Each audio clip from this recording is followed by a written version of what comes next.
천년이 지나도 변하지 않는 벼루. 벼루에서 탄생한 글은 긴 수련의 결과물이었다. 학문이 곧 인격이자 삶 그 자체였던 선비의 한평생을 지켰던 벗. 단단한 벼룻돌에 담긴 깊고 올곧은 선비 정신. 현인들의 글 향기가 담긴 벼루의 진짜 가치에 대해서 알아본다.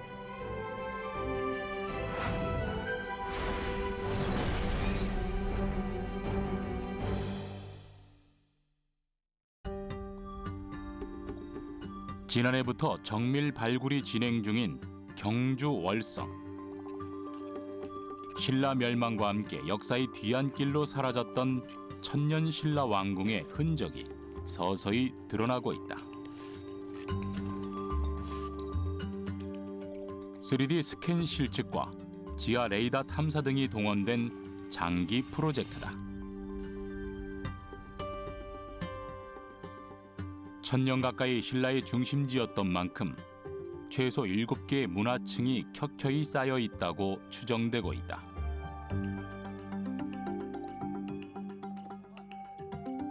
금단의 땅으로 침묵하고 있던 역사를 되살리는 일. 절대 서두르면 안 되는 작업이다. 이제 막 한꺼풀 벗겨낸 땅 속에서 토기와 기와 등 긴 시간 잠자고 있는 유물들이 하나둘 제 모습을 드러내기 시작했다.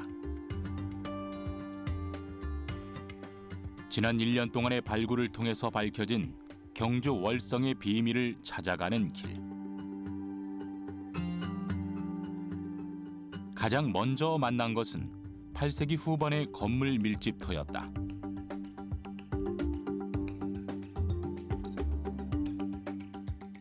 그리고 이곳에서 대량의 토제 벼루들이 쏟아져 나왔다. 글을 쓰는 일이 많았던 건물, 바로 관청터라고 추정하는 근거다. 지금 우리가 서 있는 이곳은요, 그 담장으로 둘러친 건물지의 일곽에 해당하는 부분입니다. 그 중에서도 이 건물의 일곽의 중심이 되는 3호 건물지에 지금 저희가 서 있는데요.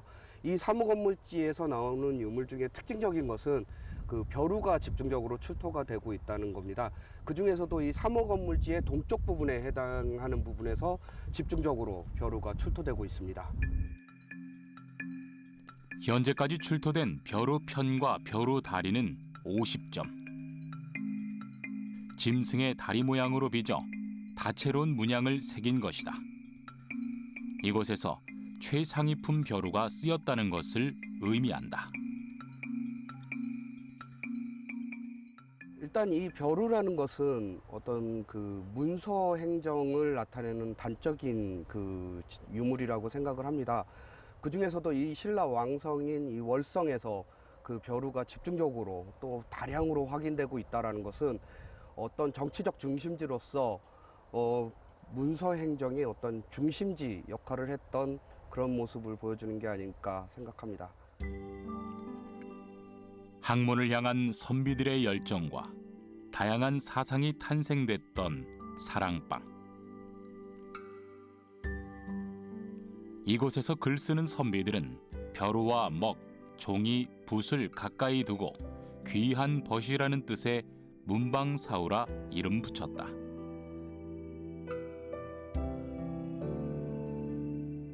그 중에서도 벼루는 시간이 지나면 닳아 없어지는 먹이나 붓과 달리 오랫동안 보존되기 때문에 대를 이었을 정도로 아꼈다고 한다.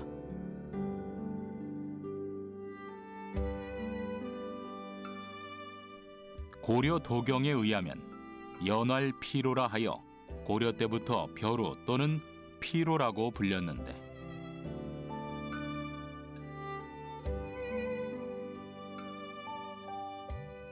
현재까지 출토된 유물로 밝혀진 것은 삼국시대 때 이미 벼루가 널리 쓰였고 대부분 짐승 모양의 다리가 달린 토제 벼루였다.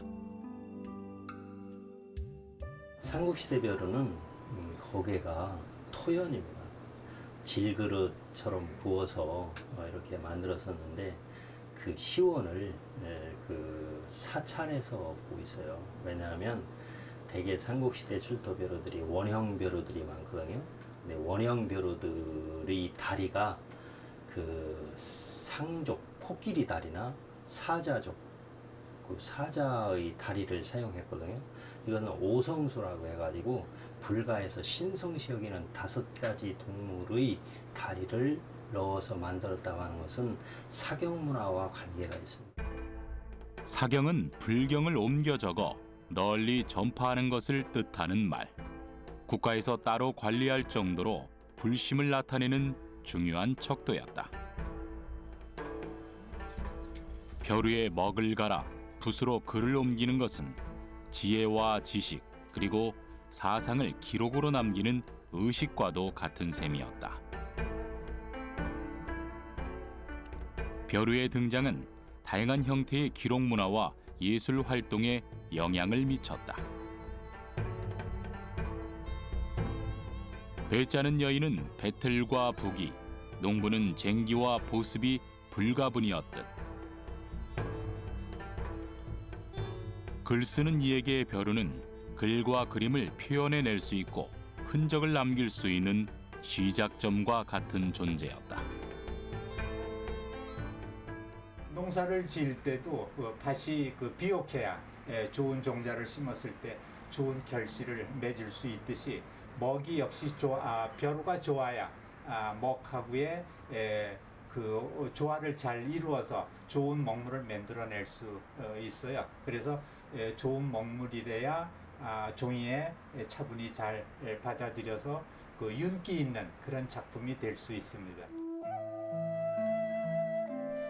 고려시대 명문장가 이규보. 그는 한 편의 시를 통해 벼루를 칭송하는 시를 남기기도 했다.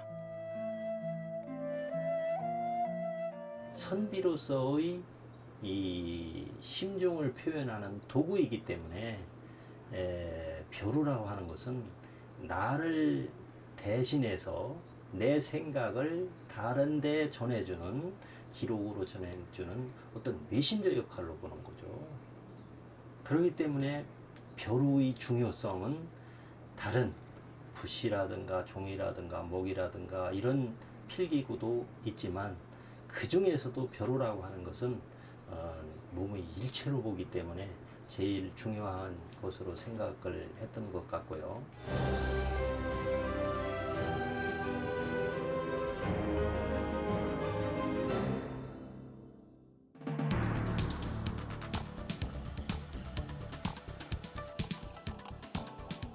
지난 2007년 태안연안의 대섬 인근에서 해저 발굴 작업이 실시됐다. 어부의 그물에 청자 유물이 걸린 것을 시작으로 수많은 유물이 발견되면서 숨겨진 역사들이 하나씩 드러냈다.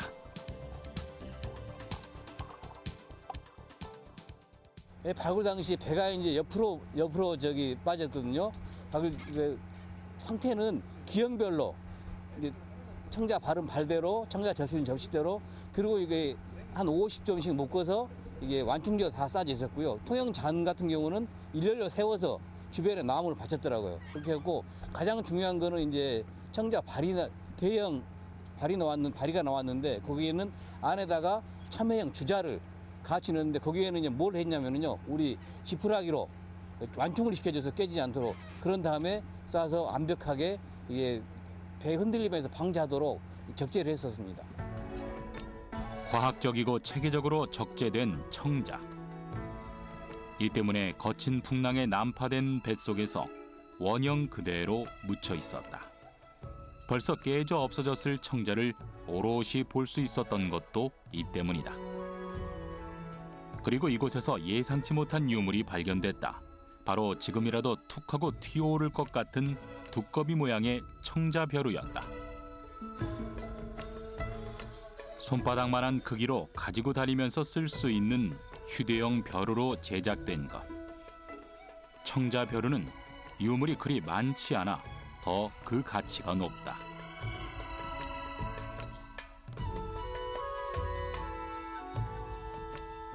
사실은 저희들이 그 두꺼비 모양의 벼루가 우리나라에서 처음 보이는 벼루라고 하더라고요. 사실은 일반적으로 보이지 않은 특이한 형태라 해도 처음에는 이게 두꺼비인지 이게 다른 동물인지 잘 구별을 못했었어요. 나중에 보니까 이게 두꺼비형 벼루더라고. 거기에 또 뭐가 특징적이냐면 철화가 찍혀 있어요.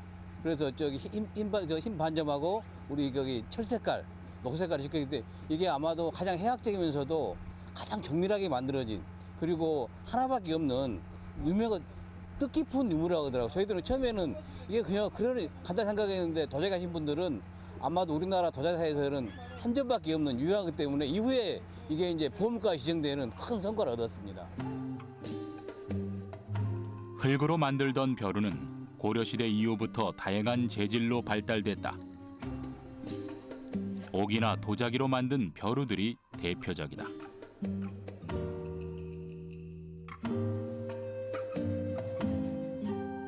이후 조선시대에 들어서는 나무로 만들어진 벼루도 등장했는데 재질이 단단한 대추나무나 박달나무 등이 주로 쓰였다.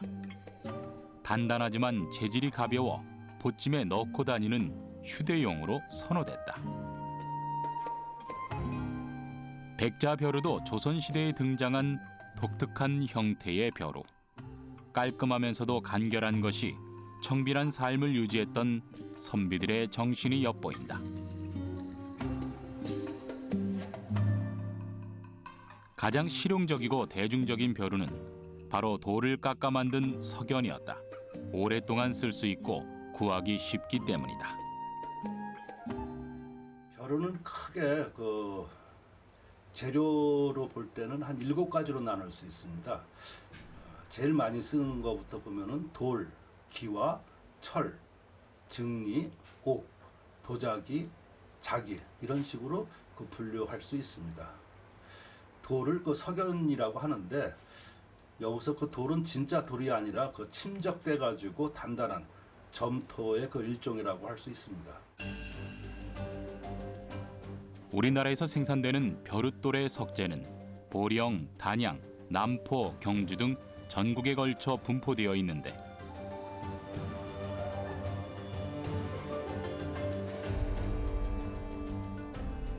유득공이 경도 잡지에 쓴 기록에 의하면 당시 보령에서 주로 생산되던 남포 오석과 단양 자석벼루를 많이 썼다는 것을 알 수 있다. 붉은 빛이 도는 원석을 이용해서 만든 자석벼루. 원석이 부드럽고 단단해 먹이 곱게 갈리고 찌꺼기가 생기지 않는 것이 특징이다.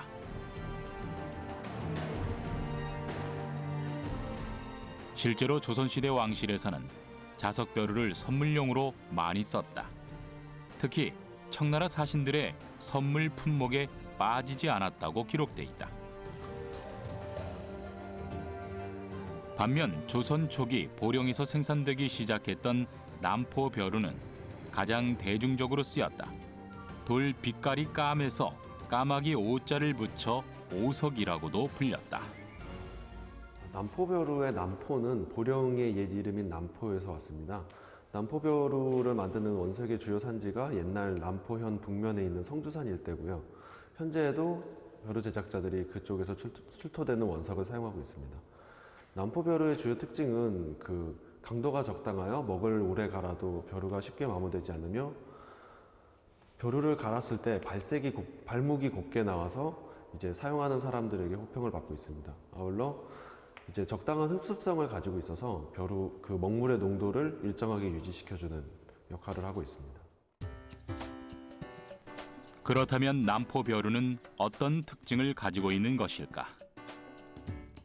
강원대 정대교 교수와 함께 남포 벼루의 특징에 대해 분석해봤다. 남포 벼루의 원석은 보령 성주산 일대에서 백운사층에서 채취된 것을 주로 쓴다.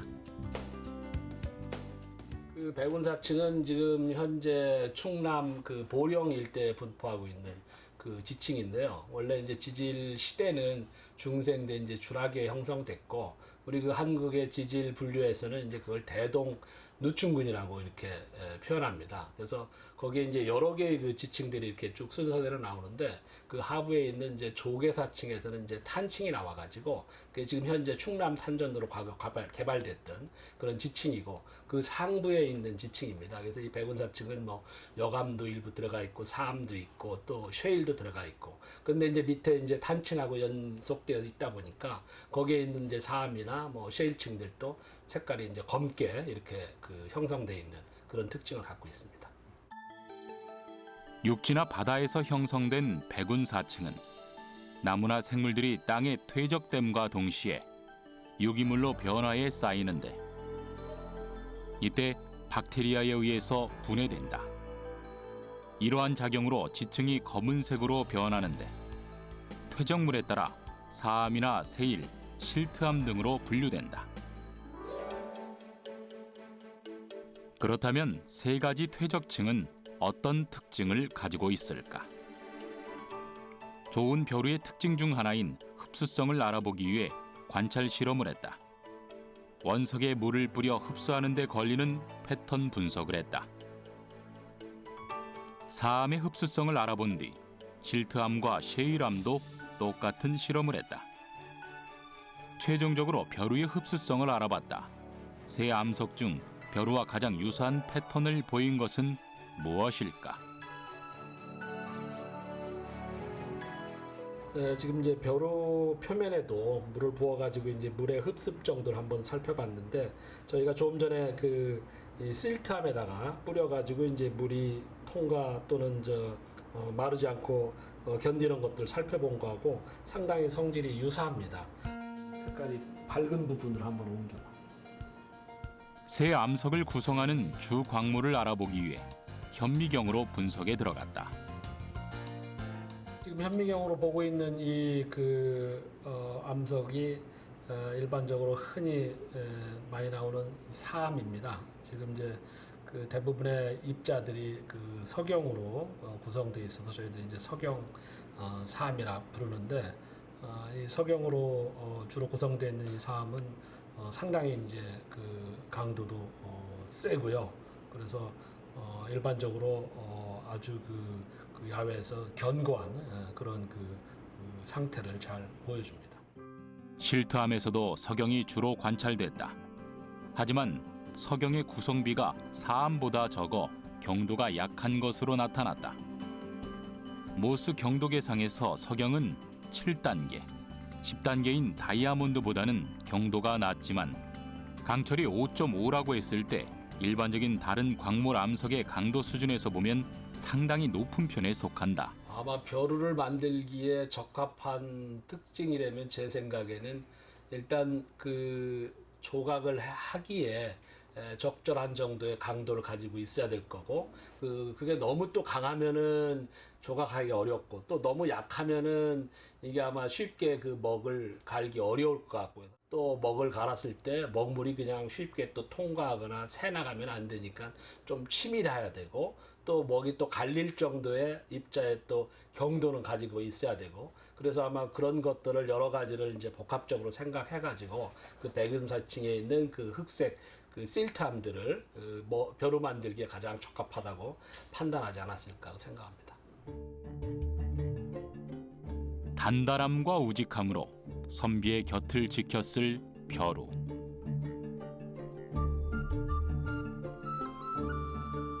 선조들은 자연이 준 천혜의 혜택을 활용해 최고의 벼루를 만들어냈다.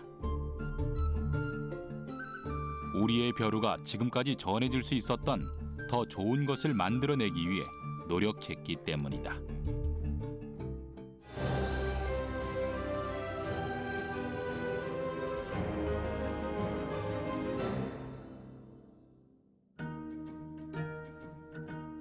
한번 붓을 잡으면 다시 덧칠하지 않는 것이 글쓰기의 철칙.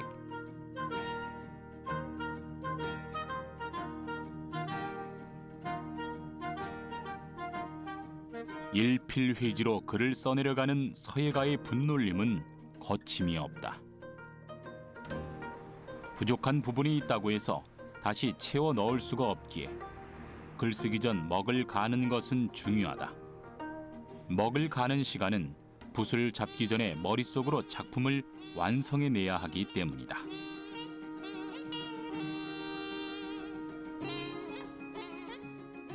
그 먹을 갈 때에는 먹이 그 쓸 만큼 충분히 갈리는 것도 하나의 목적이 되지만은 앞으로 이제 그 작품할 것을 구상하면서 마음을 가라앉혀서 차분한 마음에서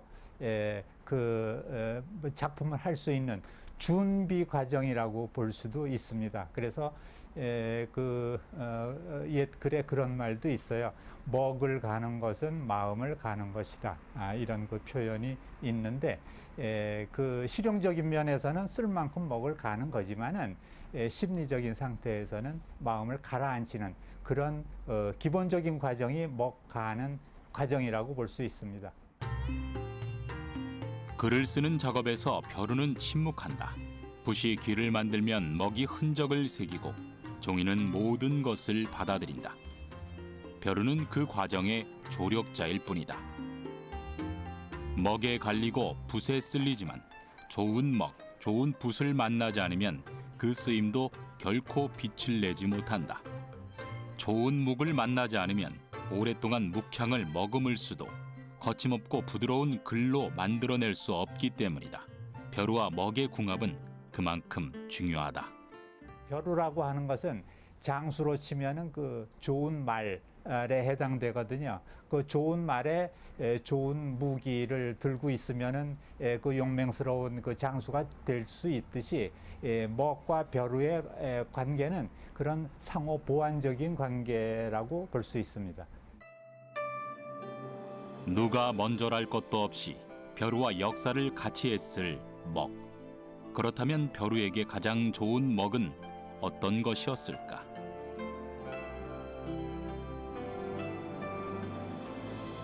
국립청주박물관.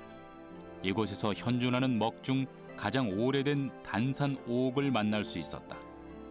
고려시대 만들어진 것으로 조선시대까지 널리 쓰인 것으로 알려졌다.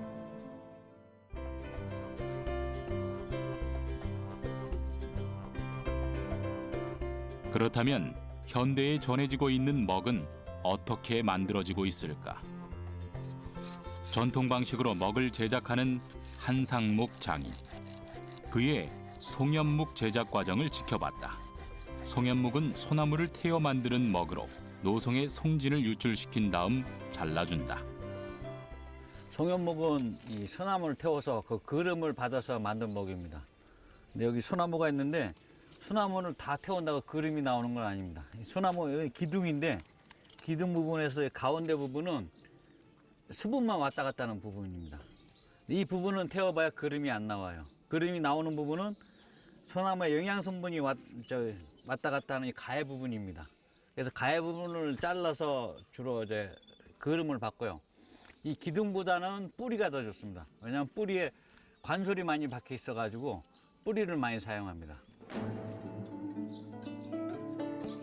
관솔이 많이 박혀있는 뿌리를 충분히 수집했다면 바로 가마에 넣고 불을 지핀다. 불의 온도를 조절하는 것은 온전히 사람의 목. 지금 이 정도 불이 가장 좋습니다. 이것보다 화력이 세면은 완전 연소가 돼가지고 그림이 안 나와요. 이 소나무 그림 받는 거는 거진 불완전 연소시키다시피 해야 되기 때문에 한 온도로 따지면 한 600도? 낮은 온도에서 계속 불을 지펴줘야 됩니다. 먹을 만드는 가마는 우리가 흔히 보던 가마와는 다른 형태다. 불의 온도를 잡기 위해 작게 만들어졌을 뿐 아니라 통로가 길게 뻗어 있다. 그 각도도 비스듬하게 만들어졌다. 각도를 잘못 잡으면 큰일 나는 게 뭐냐면 여기서도 이 각도가 너무 높아버리면은 잘못하면 이 불티가 타고 올라가서 저 가마 지붕에 불이 붙습니다. 이 각도가 또 너무 낮으면은 연기가 또 안 빠져가지고 불이 잘 붙지를 않아요. 가마 경사는 정확히 20도. 이렇게 일정한 각도를 유지하는 데는 또 다른 이유가 있다. 이 경사를 따라 그을음이 이동하면서 무거운 입자는 가마 앞에 떨어지고 고운 입자는 끝부분에 떨어져 입자를 쉽게 골라낼 수 있다. 10일간 가마에 불을 뗀 후 하루 정도 가마가 식으면 그을음을 채취해야 한다. 만약 가마 안에 열이 높으면 그을음이 벽에 붙어 있지 않고 허공에 떠다니기 때문이다. 400kg 나무를 태워 얻는 그을음은 겨우 10kg 정도밖에 안 된다.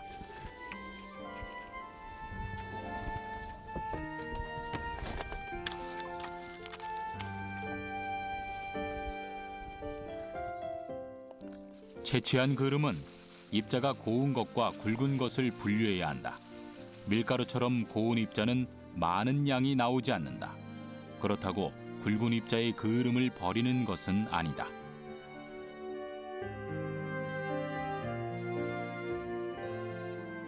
일차 처음에 아주 거칠은 거, 요것도 다 먹을 만들 수 있는 겁니다. 그래서 요거는 보통 우리가 일반적으로 쓰는 거고, 요 3차 제일 고운 거는 어디에 쓰이냐면은 이제 작품먹이라고 하는 거. 요 세 가지에 따라서 먹색은 틀려요. 똑같은 송연을 그름을 받아서 만든 거지만 입자 크기가 다 틀려가지고 입자가 이렇게 크면 클수록 좀 아주 짙은 검은색이 나옵니다. 아교와 함께 반죽을 할 준비를 한다. 아교는 흔히 소뼈나 사슴뼈, 민어, 불에를 녹여 만든다. 아교를 어떻게 끓이느냐에 따라 먹의 성질이 바뀐다.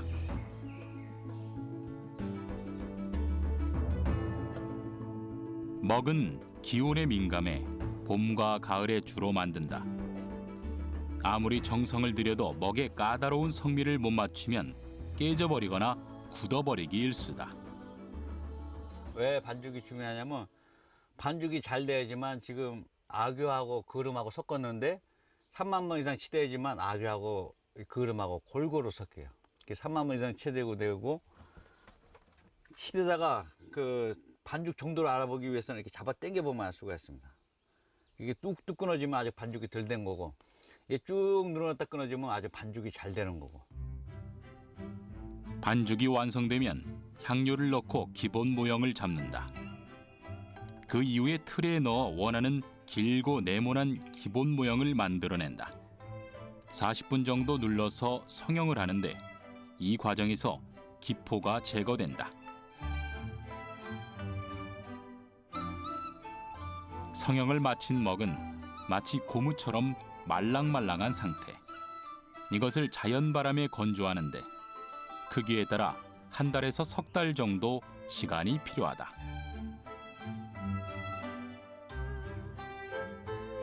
먹은 재료에 따라 각기 다른 특징을 보인다.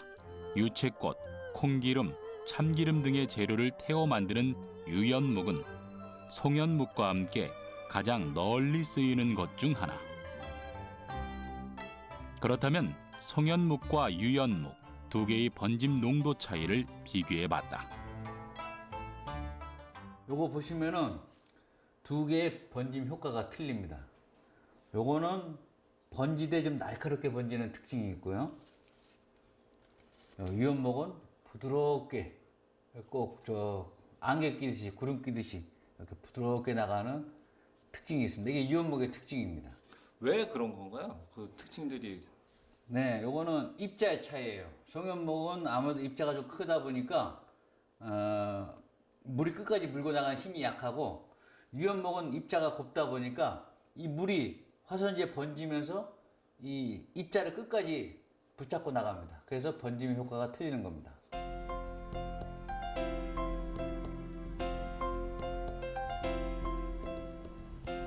그렇다면 같은 먹이라고 해도 이렇게 차이가 나는 이유는 무엇일까? 한국원자력연구원, 이곳에서는 최첨단 과학 장비를 동원해 먹에 대한 연구를 오랫동안 진행해왔다. 먹을 유연먹하고 송연먹을 저희가 구매했어요. 그걸 저희가 한 1mm 정도 두께로 잘랐습니다. 그거를 넓이는 한 2cm 정도의 지름을 갖도록 잘랐고요. 두께는 한 1mm 정도 두께로 잘랐습니다. 그래서 요거를 이제 중성자 극소와 설란한테 집어넣었어요. 그 다음에 이제 중성자를 이제 쏘이게 되면은 중성자가 거기서 먹을 만나면 탄소입질을 만나게 되면 산란이 일어납니다. 그러면 산란이 일어나는 것을 이제 우리가 이제 측정을 해야 되는데, 우리가 물체를 보면 우리 눈으로 이제 물체가 어떻게 생겼는지 알지 않습니까? 중성자 측정 장치에서는 그거를 검출기라고 합니다. 그래서 검출기 눈을 통해서 저희가 이제 이 먹의 탄소 입자들이 어떤 식으로 공간에 어떤 식으로 배열되어 있고 크기는 어떻고 또 탄소 입자들이 어떤 식으로 엉겨 있는지 저희가 측정해낼 수 있었죠. 먹 탄소 입자 분석에는 최첨단 장비가 동원됐다. 세계 최고 수준의 나노 구조 측정 능력을 갖추고 있는 중성자극 소각 산란 측정 장치다. 이 기계를 통해 먹의 주 성분은 탄소 입자가 먹에 따라 어떻게 다르게 분포하는지, 또 이 탄소 입자의 분포가 먹의 성질과 색감에 어떤 영향을 미치는지 알아볼 수 있다. 과연 송연묵과 유연묵의 탄소 입자 구조는 어떻게 이루어져 있는 것일까? 그 결과를 살펴보면 송연묵은 탄소 입자가 크게 나타난 반면 유연묵은 작은 입자들이 골고루 뭉쳐 있었다. 송연묵은 굉장히 입자가 거칩니다. 그래서 유연묵보다도 탄소 입자가 굉장히 큰 걸 우리가 알 수가 있습니다. 그래서 먹에서 가장 중요한 점은 이 탄소 입자들을 어떻게 잘 분산시키는지 별에 갈랐을 때, 그다음에 또 먹을 만들 때 이 탄소 입자들을 어떻게 잘 골고루 엉키지 않게 먹 엉키지 않게 고용화시킬 수 있는 이런 기술들이 굉장히 중요할 수가 있습니다. 같은 먹이라고 해도 빛깔이 다르고 색감이 다르게 나타나는 이유가 바로 이 탄소 입자의 크기가 좌우하는 것이었다. 이러한 먹의 특징을 최대한 살리는 벼루가 최고의 벼루이다. 최고의 글과 그림은 먹과 벼루의 조화를 통해서만 만들어질 수 있는 것이다.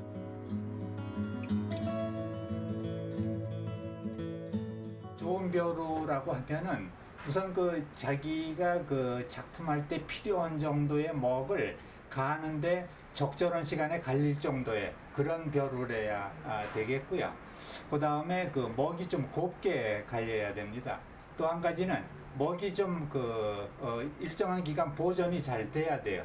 그렇지 않고 먹물을 쭉쭉 빨아들이는 그런 벼루가 있거든요. 그런 벼루는 작품하는 도중에 물이 너무 빠른 속도로 마름으로써 먹이 걸어지는 그런 불편함이 있습니다. 묵묵하게 망부석처럼 제자리를 지키면서 지필묵의 역할을 살리는 것이 벼루. 그렇다면 벼루는 선비들에게 어떤 존재로 이어졌을까?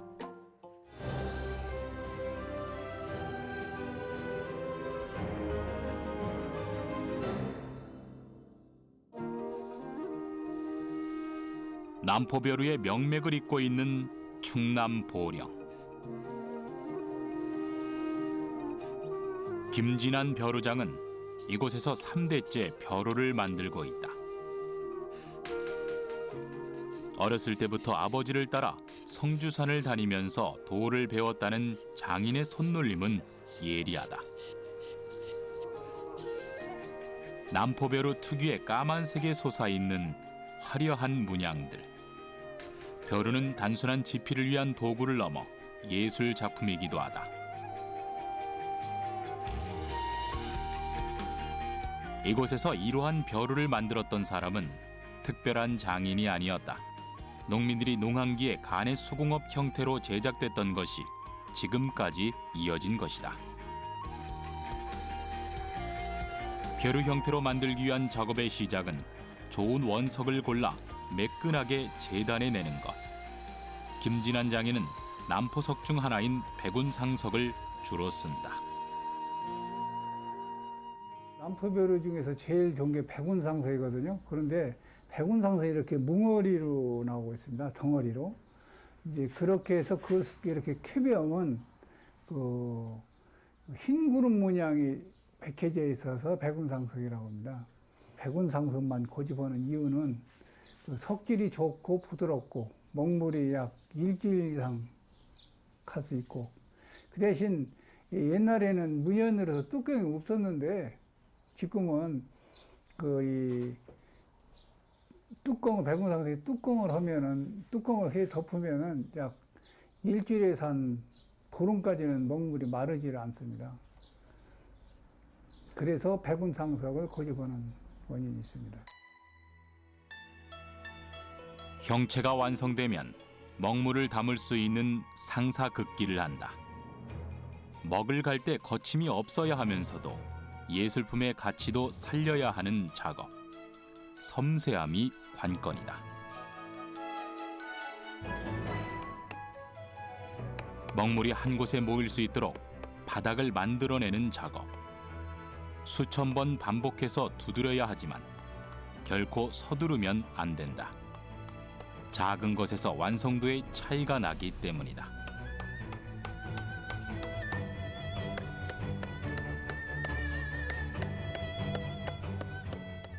가장 중요한 것은 어떤 구도를 잡았을 때, 이제 그때 이제 그 입체감이 돌았을 때 이제 그 좀 변화되는 거, 그때를 구상을 잘 해야 됩니다. 그 그렸을 적에는 어느 정도 잘 그려져 있는데 만들면서 그 변하는 것을 잘 조화시키는 거. 어떤 사군자 쪽이라든가 어떤 이런 용이라든가 이런 추상인물들은 어떤 형태가 고정되어 있는 가지고 그때 모샤를 잘 할 수 있는 그것이 가장 중요한 거라고 생각합니다. 선비들의 마음이 담긴 문양을 넣는 작업. 돌에 문양을 새기는 작업은 그의 온 힘을 다 쏟아붓는 과정. 그의 몸짓 하나가 회기되고 잎사귀가 된다.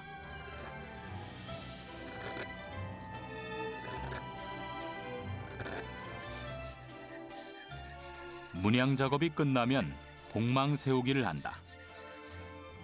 너무 거칠게 복망을 세우면 먹이 거칠게 갈리기 때문에 벼루 제작에서 가장 어렵고 중요한 기술이다.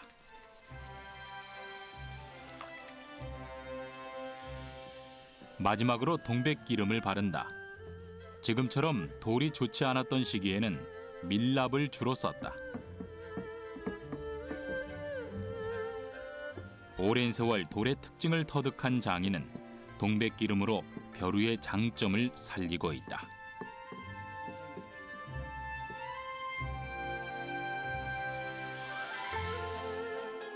이 오랜 세월에 이제 벼루를 만들고 어려서부터 만들고 그 할아버지 때서부터 사람들이 했던 것들이 볼통미를 하다 보니까 그런 장단점이 있어서 지금 이 동백기름을 발라 보니까 그 석질이 이 백운상석에서는 오랜 막 1년이 되든 2년이 되든 그 색이 변하지 않고 그대로 유지하고 있으며 또 먹을 갈 때는 그냥 금방 갈아도 그 아무 지장이 없는, 그래서 동백기름을 지가 연구하다 싶은 거.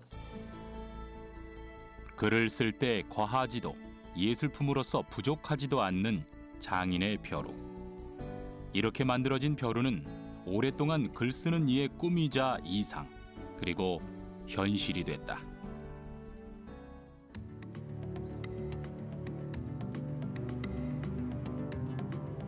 조선시대 선비들에게 사랑을 받았던 책가도가 한자리에 모였다.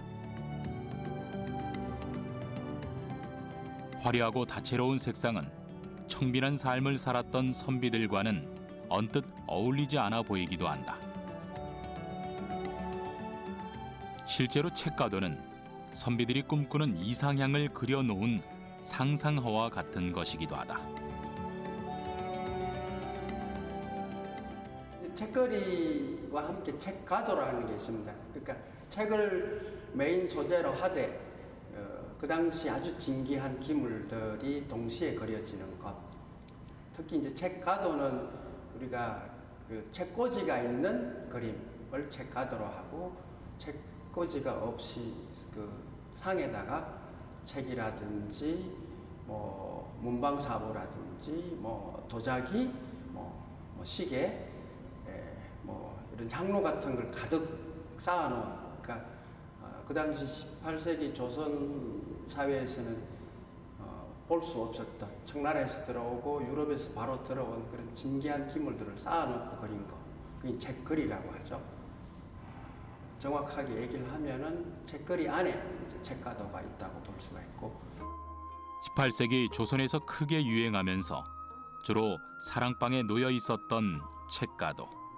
선비들은 책가들을 보며 글쓰기와 글공부의 목표를 세우며 결의를 다짐하곤 했다. 그래서 아마 책거리가 조선에서 특별하게 이제 유행을 했고, 그것이 궁중에서부터 또 사대부, 그 마지막에는 이제 민간에까지 완전히 그 유행을 하면서 아마 200여 년간 그 전 조선에서 아마 요즘 말로 하자면 그 국민 예술로서 책거리가 유행을 했다, 이렇게 볼 수가 있습니다. 조선시대에는 볼 수 없는 진귀한 물건들이 잔뜩 쌓여져 있는 책장.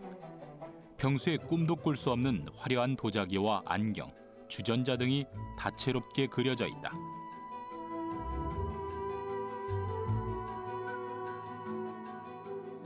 이때 결코 빠지지 않고 등장하는 것, 바로 문방사우였다. 무인들 같으면 칼을 들고 총을 들겠는데 문인들의 경우는 붓을 들고, 내가 신지식인이고 조선을 대표하는 그런 식자층의 어떤 상징으로서 이런 문방사부들이 가장 책과 함께 메인 그 대상으로, 그림의 대상으로 등장을 하게 되겠습니다. 조선 후기 유학자 명제 윤증은 자신이 보여주고 싶은 세상을 벼루에 새겼다.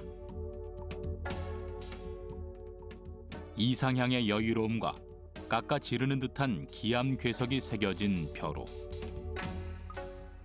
해와 달이 겹쳐진 형태의 일월과 수묵화를 옮겨놓은 듯한 장생문의 조화가 독특하다. 윤중의 삶과 성품, 그리고 당시의 사상이 벼루에서 묻어난다.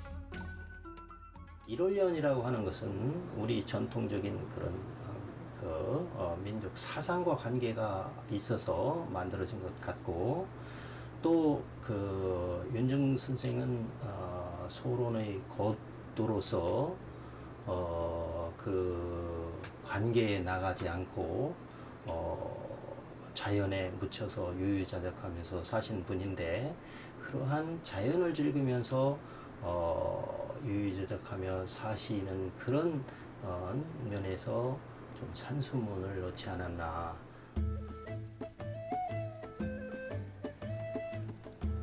조선 후기 시서화에 능했던 천부적 학자 추사 김정희.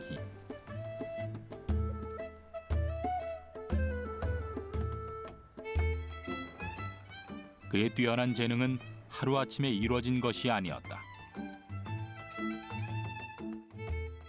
추사체와 진경산수화 등 독특한 자신만의 글과 그림을 완성하기 위해서 수많은 고뇌와 번민을 했던 추사 김정희.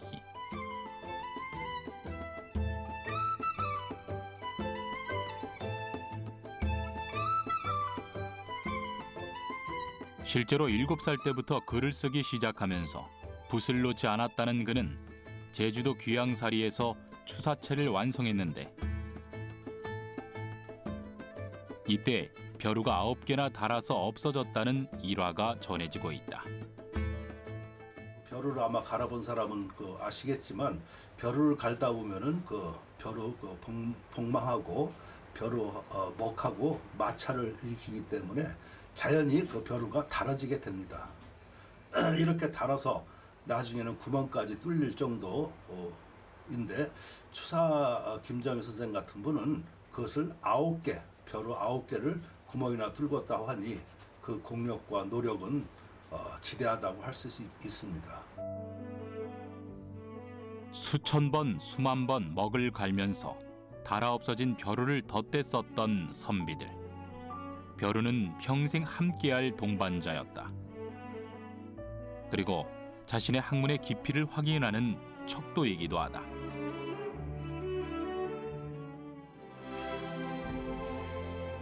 글로 자신을 드러냈던 선비들 곁에서 함께 해온 벼루. 벼루는 그 사람의 인격과 포부, 그리고 노력을 보여주는 상징적인 존재다. 지금까지 전해지는 수많은 벼루들이 담았던 선비들 정신. 벼루는 선비 정신을 담는 그릇이었다.